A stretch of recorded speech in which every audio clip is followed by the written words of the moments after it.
अगर आप भी चाहते हैं TRS फिल्म्स का ऑडियो वीडियो सबसे पहले आपके पास पहुंचे, तो लाल बटन दबाकर चैनल को सब्सक्राइब करें और बेल आइकन दबाना ना भूलें। ना पूछ मेरे सब्र का इंतहा कहाँ तक है, ना पूछ मेरे सब्र का इंतहा कहाँ तक है। तू सितम कर ले तेरी हसरत जहाँ तक है।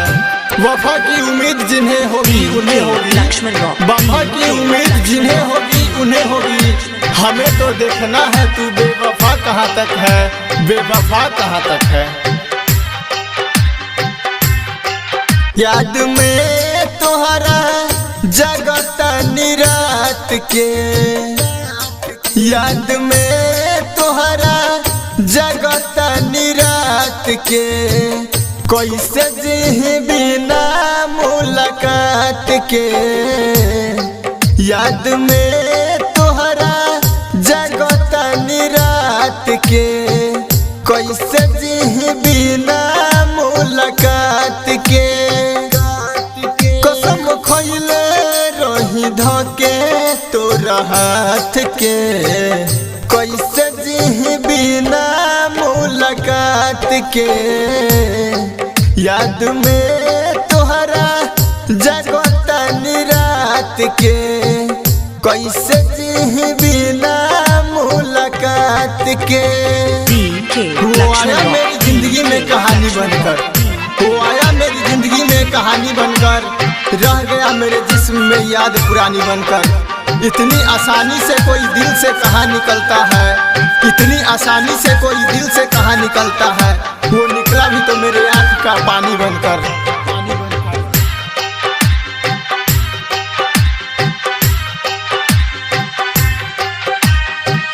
टप टप चुआता डलो रहो,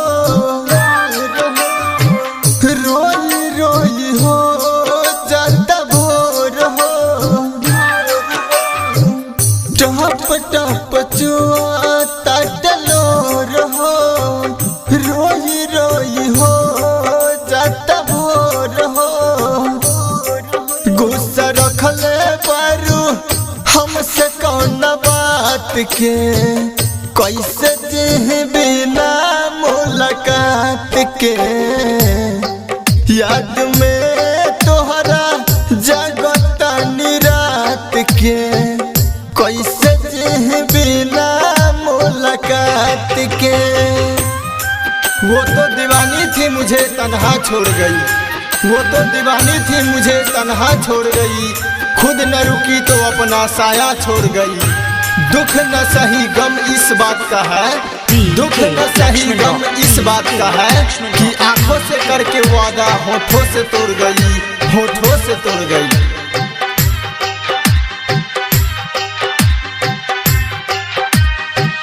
कोई लो बिरान कहे जान हो, धोखा से रही जान हो। कहलू बिरान कहे जान हो, धोखा से रही अनजान हो। रोहित मोहित रही बिना सौगात के। कैसे जी बिना मुलाकात के। याद में तोहरा जगता निरात के। कैसे जी बिना मुलाकात के।